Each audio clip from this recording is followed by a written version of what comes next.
Hey everybody, I'm Bree the Plant Lady, checking in with a weekly garden tour. I'm so excited to walk around today and show you how the foodscape has evolved. All the plantings are finally filling in and starting to be productive. So let's go take a tour. Starting right here at the back deck. This foodscape, which was one of the very first to get planted, is finally starting to look like what I had envisioned. You see, the peanut edge is doing really well. The zucchinis keep getting bigger, but they are not producing, which is super annoying, but I love their texture. I love how abundant they are. And better than that is the sorghum. And the sorghum is already starting to set seed. Not only is this delicious for the birds, but it's a great gluten-free grain, which I plan to harvest and eat myself. You actually just cook the sorghum seed just like you would rice, essentially steaming it in a little bit of water. And it's a great base with a nutty flavor. I like to mix it with tropical fruits, things like mangoes and pineapple, along with fresh tomatoes, onions, and peppers. Now the tomatoes that I put in place of the tomatoes that were planted in the ground are really starting to grow now. And I'm thrilled to see that a squash is starting to develop. And the goal, of course, is to get that to grow up this arch so that half the arch isn't empty like it is right now. So on this side, the tomatoes from the tower garden are doing really well, but you can certainly see the impact of this summer's excessive moisture with all this powdery mildew, which is actually something that I don't usually experience on my tomatoes. I get that on a lot of other plants, but this marks one of the biggest powdery mildew areas that I have seen on tomatoes in more than a decade of growing here. This little patio area, these succulents, it's really amazing how well they do in so much shade, but they're all doing really nicely. And I love these containers. I just had to show you. These are containers that I did a video on, and I just can't believe how this trial in patience has done. It's just remarkable. One thing to note, all the petunias that were sent to me, this is what they look like. So petunias are pointless here in central North Carolina. But you know what isn't pointless? Rice. Look at how beautiful this pot of rice is. It's a container with no drainage holes. Super easy to maintain. No, mosquitoes are not a problem in this. And I just think it's exquisite. We're really just a few weeks away from these rice starting to flower and ultimately set seed. And worth noting back here, these succulent containers, especially the mangaves, they are just so beautiful. And I think the succulent table this year is better than ever. We've used it for a lot of entertaining. It's not too high, so people can sit here and eat and still have conversations. Yes, in years past, I planted it with things that were too high and they blocked your view. Altogether, I think this area is looking great. But the most exciting thing are these fancy zinnias. This is the Queen Lime something. I need to go back and watch a video to see which seed I actually sowed. And the first flower has opened. You see, it's just so beautiful. I have a lot of self-sown zinnias in the garden, but these ones that are coming from the All-American Selections program are really extraordinary. And you see I have quite a few more popping up here. These were all direct seeded when the rest of this bed was planted back in June. You can see the phlox are looking great. Lots of bee activity right now. And even the phlox that I trimmed back is starting to bloom. See, there's a pretty big difference in the height of the plant between not being cut back and trimmed. And all of these plantings, I think, are really coming together nicely. But I really am excited to show you are those tomatoes that we potted just a few weeks ago. How much they've grown. They absolutely love this spot. It's super easy to manage, and I need to just come in and start staking these properly so that they will grow to their max size. And adjacent to me here in this big island bed, everything is doing really well. You see all that self-sown arugula. I've already been harvesting it for salads. It's so delicious. The bananas have grown so much, and all that asparagus that I mowed down has grown right back up to size. And you can see that the sweet potatoes are really starting to grow. They're such a cool ground cover mixed in with that arugula. And you see, sunflowers are starting to get some size as well. I'm hopeful that these will be blooming in time for the fall open house on Saturday, October 9th. I'm also really thrilled that there are a handful of figs that are starting to grow. Now that I have the camera out, I don't see any, but I did see them yesterday. It'll be the first time in a decade that I may get actually a few fruit to harvest. Oh yeah, here's a few. These have not been the most reliable plantings, but tons of blueberries still. I'll be coming back out to harvest a lot more. The birds are definitely starting to eat their fair share, which is great. And in this area, I've had a few tomatoes die from southern wilt. It's been very discouraging. I've decided this will be the last year for the tomato tasting. It just feels very disingenuous throwing a party all about a fruit that I really can't grow successfully on this property. Maybe I should have a blueberry party instead. Greenhouse plantings are doing well. I've had a few casualties here of tomatoes as well, but that's just how it goes. But it is nice to have some raspberries coming on, and there's a whole lot more that are growing that aren't quite ripe yet.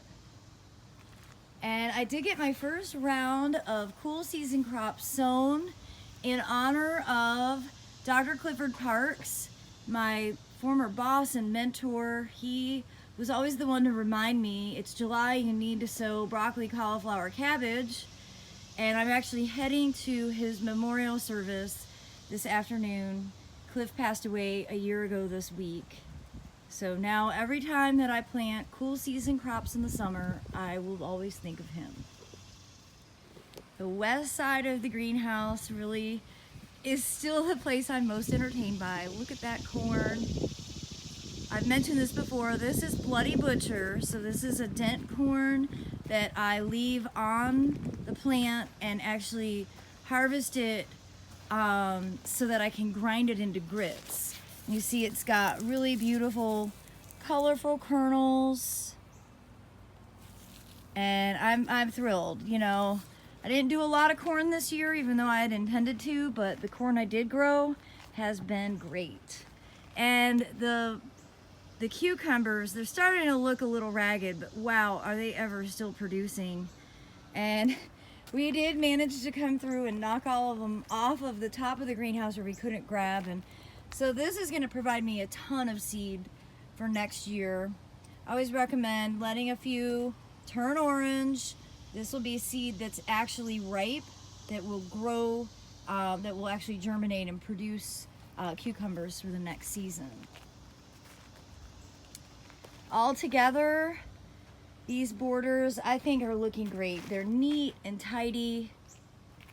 I've been planting quite a few hydrangeas along this border because it's become so shady.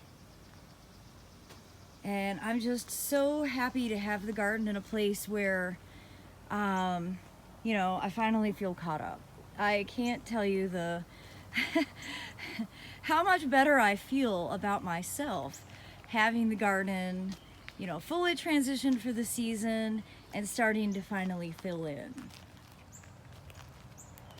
You see, these are all self-sown zinnias in comparison to those Queen Lime series, which there's like a whole bunch of different varieties. And like I said, I can't remember the exact cultivar that I sowed up front, but I also love these simple single self-sown zinnias. They're so reliable. Pollinators love them. And here is a carrot. Much later than, you know, a lot of the other carrots, but you know what? Carrot flowers are beautiful at all moments. So the west border is something that, you know, for so long it was really ugly and I was super stressed out about it.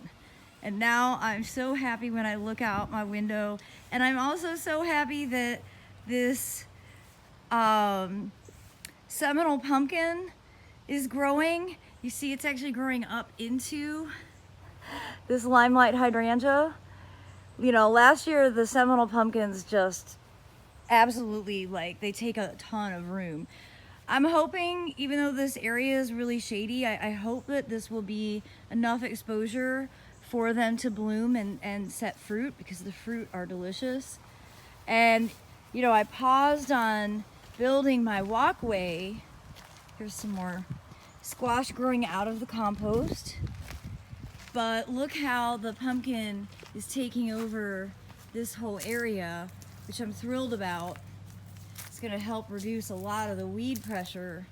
So I think I can call this a legit pumpkin patch back here. And I'm pretty happy about it. Now this bed, I swear, buckwheat just makes all my dreams come true. Look at all that. 3 weeks ago, I sowed this seed 3 weeks ago, and the buckwheat is already starting to form flowers. It's just such a reliable plant, a great cover crop. It fills in all this open space. Have beautiful flowers that provide nectar for pollinators. In there in the middle, the lower seed, that's all sesame. And I think that'll all be flowering in time for the open house this fall. Altogether, I think this bed looks great. Let me give you the view from the lawn. I don't like looking at mulch. I like looking at plants. I personally find a bed of direct seeded buckwheat far more interesting than ground up tree bits. And I am definitely calling this border a success. You may notice that there are far fewer grafted tomatoes here. That's because even the grafted varieties have started to succumb to southern wilt. But there's still a few here. There's a sun gold that's doing really well. And another border I consider to be a wild success is this one. And that low cattle fence has absolutely done its job. Animals have not gone in. I know they could jump over it. They just choose not to. The sunflowers have, you know, kind of finished blooming. I'm definitely gonna let these be here to feed the birds. This zinnia is quite dynamic. I've gotten so many flower arrangements from those gladiolas, and I'm really excited to see that pumpkins are germinating here, so we will have a pumpkin patch on this side of the fence. Of course, the castor beans, all self-sown. How tall they already are. You can see I got the Chapel Hill grit put down in this space. We just have to finish my palette project. Altogether, I think this work zone looks great. Of course, the real intention of this pad is for it to be a parking spot. But this year, I've been using it for growing plants. But through the winter season, this will definitely be used to stash a car so that our driveway will be less hectic. Now you can see all of these borders are really now starting to fill in. Unfortunately, all the tomatoes that were planted here have died. So I'm now training the sweet potatoes to be the vine that grows up over this cattle fence. Desperate measures, right?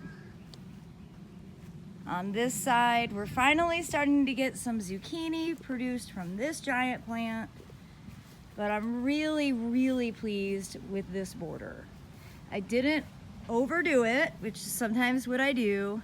You can really get the, architectural display from these okras that are just starting to produce in contrast to the Treasure Island sweet potato ground cover. See, here's just a little okra to harvest. And of course that planter filled with tomatoes and zucchini. I do think that green thumb is perfectly placed, and I'm feeling really good about this border. Additionally, the feed tank bed is really starting to fill in nicely, and you can see the Asclepias tuberosa are blooming again, and they're covered up in bees. And the peanuts are really starting to grow, as are the zinnias and sunflowers and okra that I seeded in here. And I'll tell you guys, it's just such a pleasure to take a dip in this feed tank, and you're totally surrounded by these plants. It's a really unique experience. Unlike a normal pool where you have, concrete surrounding the area that you're swimming in, this gives you like a ground level view of everything that's going on at the base of each of these plants. So as we come along the north side, we've actually been pretty dry this week, so I started watering yesterday, and all of these plantings are doing quite well.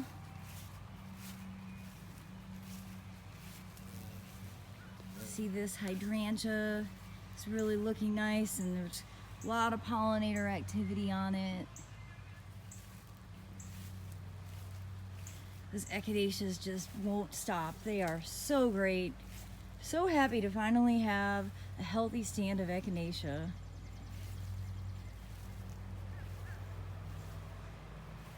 And the sweet summer hydrangeas are also in full bloom. You can see there's some happy bees buzzing around in here. Hang on, David, show us what you found. Cat's left me a treasure at the doorstep. Jeez. It's a shrew. We like shrews. It's a little shrew. It's a little shrew, everybody. Shrews are good. You want shrews. I want them to catch voles. Shrews are such sweet little creatures. They've got this kind of pointy nose and these little whiskers. Oh, I hate that they kill the shrews. Well, there you have it, everybody.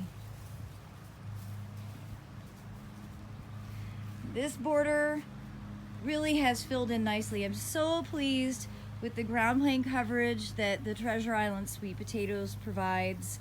I love this bright yellow, bright chartreuse against the burgundy eucomis. And some really fun beetles always come to visit these hydrangeas. Let's see this guy. All right, the work in progress bed. I have made the executive decision that tonight, when it's cooler and in the shade, I am going to come hand weed all the barley out of this bed. And then I am going to apply some fertilizer to get everything to jumpstart, because I am growing impatient of this bed not growing the way it should. So it's definitely gone through some nitrogen robbing as a result of my mow in place approach. As all that stuff breaks down, it's robbing nitrogen. I didn't add enough fertilizer to begin with to overcompensate. So I'm gonna do it today. That is the goal. The Thailand giants have been slow to size up, but they're finally starting to get there. And of course, this big patch of self-sown zinnias just keeps getting bigger and bigger, and the pollinators absolutely love it. Right now it's full of different moths and skippers, but usually in the morning and evening it's covered in swallowtails. And You can see the strawberries are starting to get a little smaller now. It has been a hot, dry week. I do keep these pots well watered, and the tomatoes in here are doing really well. Now, I've had a fertilizer issue with all of these pots here along the front and out here in the driveway beds or the driveway pots. I'm gonna make a video about this, but it's an all-natural fertilizer that I purchased that I should have read the label. It has meat as the first ingredient in it, and you should never use fertilizer with meat in it. I don't even know why they make that. Well, it attracted all these flies, and then I've had this explosion of maggots, and it's been super disgusting. So today's actually the first day that it doesn't smell in about 12 days. So I'll be posting a video with more details on that.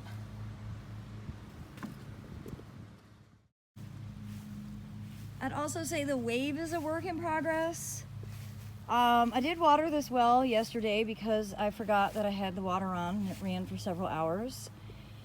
None of the pumpkins have germinated, but I have faith with some extra fertilizer that, you know, everything that's growing here is gonna just sort of pop up. I do need to come in and weed out the barley and also weed out all this nutsedge, which, you know, you never really get all the nutsedge, but so this is going to be a project for this week in the evenings when it's cooler. Get this cleaned up so that it actually looks like a distinguished bed, because the problem with the barley at this time of year, in contrast to the winter, is that it looks just like the lawn, except it looks unkept. Whereas in the winter, the lawn is dormant, it's brown. The barley being green is really dynamic. It is not dynamic in the summertime. The barley isn't growing all that strong because of the heat, but it's not dying either. So I gotta clean this up. Overall, the street view is quite pretty. I do love how protected we are. And I'm so happy to see the Diamond Dazzle crepe myrtles are finally starting to bloom. These are my favorite dwarf crepe myrtles, and these have been in the ground since 2011, so they're 10 years old, no pruning. You know, it's just a perfect size. And of course that's pink muley under it, and there's one eucomis. And you know, all those eucomis under the live oak here, they're all starting to bloom now. So they're just a little bit later when they're in the shade, a little smaller. Not quite as burgundy a foliage, but still quite pretty. This shrub border, you know, is super packed. I remember the days when I used to grow a ton of vegetables in here, and that's the whole idea with a foodscape. The garden changes, and you know, there will be borders that in the early years you can grow vegetables in, and then later on it evolves into something different. And that's why I'm focusing on keeping some areas primarily annual, so that I will have space to be able to grow the food crops that I love.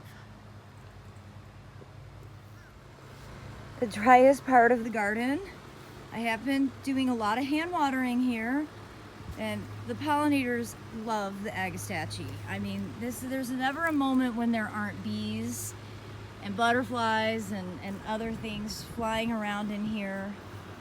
It's really great to see, but you can see the hose is always out. Till we get some rain, the hose is always out. There's the south border here, looking great. This is the only squash that has actually produced a fruit so far. We've gotten one squash, one. And it was delicious. We ate it last night. And I know I showed this last week, but I just love that texture with everything else in here. And all those self-sown zinnias, which of course are being visited by all kinds of different pollinators, large and small, lots of bees.